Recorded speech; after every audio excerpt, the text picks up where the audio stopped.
Assalamualaikum warahmatullahi wabarakatuh dan salam sejahtera. Saya Ismail Qayyum Ibrahim, pelajar daripada UUM, akan membuat pembentangan tentang subjek GMGM 3033, iaitu kemahiran perundingan dan tawar-menawar. Dalam tugasan ini dalam pembentangan ini saya akan menerangkan tentang hak kebajikan pekerja tergugat ketika pandemik COVID-19. Jadi sebelum saya bermulakan, saya akan meneruskan pembentangan ini. Saya akan gemas sekali untuk saya memperkenalkan ahli kumpulan saya. Yang pertama sekali ialah Yulizizan bin Muhammad. Yang kedua Khairul Badri bin Abdul Razak. Dan yang ketiga Janatun Ain bin Kamaluddin. Dan yang keempat Asma Anif bin Jeffrey. Dan yang terakhir sekali sudah tentulah saya Ismail Qayyum Ibrahim. So seterusnya saya akan mulakan slide yang seterusnya. Saya mulakan dengan pengenalan. Maureen F. Fetter 2000 mendefinisikan perundingan sebagai proses dalam mendapatkan kata sepakat yang terbaik bersama pihak yang lain dalam mencapai kepentingan dan kehendak yang diingini. Perundingan merupakan salah satu cara yang berkesan untuk menyelesaikan sesuatu konflik yang berlaku ataupun salah faham yang berlaku dalam sesuatu situasi. Kemahiran perundingan yang berkesan merupakan strategi asas dalam mencapai sesuatu objektif. Perundingan juga ialah dialog antara dua atau lebih individu ataupun pihak yang bertujuan untuk mencapai persefahaman untuk mendapatkan satu titik perbezaan. Slide yang seterusnya adalah penyata masalah, di mana di Malaysia terdapat beberapa pertubuhan yang diwujudkan bagi membantu dalam memelihara hak-hak pekerja. Antaranya ialah Kongres Kesatuan Pekerja-Pekerja dalam Perkhidmatan Awam, iaitu QPEC, Kongres Kesatuan Sekerja Malaysia MTUC dan sebagainya. Perkembangan kes-kes harian COVID-19 di Malaysia pada masa ini semakin meningkat, yang hampir setiap hari mencatatkan rekod angka 4. Banyak sektor-sektor di Malaysia ditutup bagi memutuskan rangkaian COVID-19 ketika melaksanakan pelaksanaan perintah kawalan pergerakan di negara ini. Para pekerja juga terkesan ketika pandemik ini kerana ramai yang telah kehilangan kerja dan yang diberhentikan oleh majikan. Terdapat juga sebilangan gaji pekerja tidak dibayar yang menyebabkan ramai pekerja mengalami masalah kewangan. Okey, seterusnya. Laporan daripada Sistem Insurans Pekerja SIP, iaitu Pelaburan Keselamatan Sosial ataupun dipanggil PERKESO, menyatakan bahawa sektor pembuatan merupakan sektor yang paling ramai diberhentikan pekerjaan, iaitu sekitar 23% daripada jumlah keseluruhan untuk mengurangkan kos operasi kilang. Isu ini menyebabkan pengabaian hak kebajikan pekerja oleh majikan-majikan kerana pemberhentian dilakukan tidak berdasarkan undang-undang di bawah Akta-Akta Kerajaan 1955.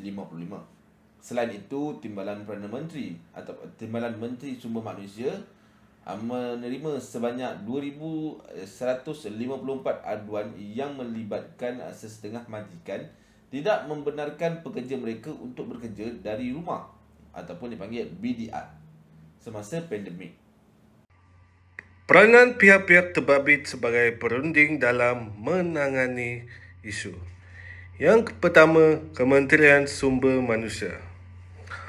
Penubuhan Kementerian Sumber Manusia adalah bertujuan untuk membangunkan sumber tenaga kerja yang adil dan kompetitif di kalangan para pekerja. Kementerian ini bertanggungjawab dalam memastikan segala dasar-dasar yang digubal adalah memenuhi syarat kehendak serata dilaksanakan. Pihak ini juga memainkan peranan dalam membantu proses perundingan, iaitu dengan mencipta sebuah aplikasi yang berfungsi menerima aduan daripada para pekerja berkenaan pelbagai isu perburuhan. Berdasarkan laporan berita daripada Utusan Malaysia 2021, Timbalan Menteri bagi Kementerian Sumber Manusia Datuk Awang Hasim menyatakan bahawa pihak mereka juga membantu dalam memainkan peranan mereka untuk berunding secara langsung kepada majikan-majikan syarikat agar bertolak ansur kepada pekerja. Pihak yang kedua iaitu Kongres Kesatuan Sekerja Malaysia atau singkatan MTUC. MTUC ialah Pertubuhan Kesatuan Sekerja yang didaftarkan di bawah Akta Pertubuhan 1955. MTUC terlibat secara aktif dalam membantu Kesatuan Sekerja mendapatkan pengiktirafan menjadi pengantara dalam aduan antara Kesatuan Sekerja, membantu Kesatuan Sekerja dalam rundingan dan sebagainya. MTUC berperanan sebagai pihak yang menyampaikan rundingan bersama kerajaan Malaysia berkenaan dengan isu kehilangan pekerjaan ketika pandemik ini. Pihak ini juga membantu dalam proses rundingan bersama Kementerian Sumber Manusia agar kementerian ini menggunakan bidang kuasa mereka untuk mengambil langkah yang segera dalam mengeluarkan peraturan dari Akta Perhubungan Perusahaan ataupun pindahan terhadap akta itu bagi memastikan kes-kes pembuangan pekerja yang difailkan selepas 60 hari tidak terjejas. Jangka masa isu. Semenjak COVID-19 melanda negara kita, seramai 155,893 orang kehilangan pekerjaan mereka akibat banyak sektor-sektor ditutup ketika Perintah Kawalan Pergerakan PKP dilaksanakan. Isu ini berlaku dalam tempoh masa yang agak panjang, di mana jangka masa ini berlanjutan hampir setahun lebih. Isu ini dapat diselesaikan apabila kerajaan Malaysia telah melaksanakan program imunisasi COVID-19 kebangsaan PIK yang telah dilaksanakan bermula pada Februari 2021. Hampir 97% orang dewasa di Malaysia telah lengkap divaksin pada masa kini. Oleh itu, banyak sektor-sektor telah dibuka dan memberi peluang pekerjaan kepada masyarakat Malaysia yang kehilangan pekerjaan sebelum ini. Assalamualaikum, saya Ketua Padri P. Abdul Razak, nombor metrik 258346. Baiklah, izinkan saya untuk menyambung yang seterusnya. Proses rundingan terbahagi kepada 4 elemen utama. Yang pertama adalah persediaan dan perancangan. Sejak pandemik COVID-19 melanda negara kita, ramai masyarakat kehilangan pekerja dan gaji dipotong. Kementerian Sumber Manusia telah menyediakan sebuah aplikasi yang boleh digunakan oleh para pekerja yang boleh membuat aduan tentang masalah yang mereka hadapi. Yang kedua, penentuan peraturan dasar. Melalui penentuan peraturan dasar ini, Kongres Kesatuan Pekerja MTUC telah mencadangkan kepada kerajaan untuk memperkenalkan peraturan pekerjaan darurat EER bagi menjaga hak kebajikan pekerja. Di samping itu, Kementerian Sumber Manusia juga telah menetapkan satu pertemuan bersama Kesatuan Majikan untuk proses perundingan mengenai masalah ini. Tidak terbatas setakat itu, penjelasan dan perbincangan merupakan salah satu kategori yang boleh digunakan. Antaranya adalah melalui Mahkamah Perusahaan memutuskan bahawa pemberhentian pekerja disebabkan cabaran oleh pandemik COVID-19 merupakan pemecatan yang tidak adil. Majikan juga tidak boleh menyebut wabak itu sebagai alasan untuk memberhentikan pekerja tanpa alasan yang sewajarnya. Melalui elemen keempat, tawar-menawar dan mengatasi masalah. Pada peringkat ini, kedua-dua pihak perlu berfikiran positif bagi mencapai kata sepakat agar tidak terjadi konflik. Jika kedua-dua pihak bersetuju dengan kehendak masing-masing, proses tawar-menawar dapat dilaksanakan dengan jayanya. Resolusi rundingan melalui komunikasi yang berkesan mempunyai kaitan yang sangat kuat dalam perundingan yang berjaya. Perbincangan di antara dua pihak menimbulkan pertukaran dari segi idea, fikiran, pandangan dan pendapat satu sama lain. Majikan dinasihatkan untuk menerangkan kesukaran yang mereka hadapi sewaktu pandemik kepada pekerja mereka dan mendapat persetujuan pekerja sebelum melaksanakan sesuatu. Manakala bagi pekerja, digalakkan bekerjasama dengan majikan dan memahami nasib yang dihadapi oleh majikan pada wabak pandemik ini. Dengan itu, proses rundingan pasti akan mencapai objek. Saya Jenayah Ain binti Kamarudin. Saya ingin membentangkan berkenaan mengumpul dan memberikan maklumat. Pertama, kebanyakan matlamat mengenai pihak lain didapati oleh perunding di meja rundingan. Kedua, mengumpul maklumat sebanyak mungkin sebelum proses rundingan adalah aspek yang penting dalam menjelaskan kehendak sendiri dan juga daripada pihak lain. Ketiga, perunding cuba menyiasat maklumat mengenai sejarah perniagaan, minat, reputasi dan penglibatan pihak lain dalam rundingan sebelumnya.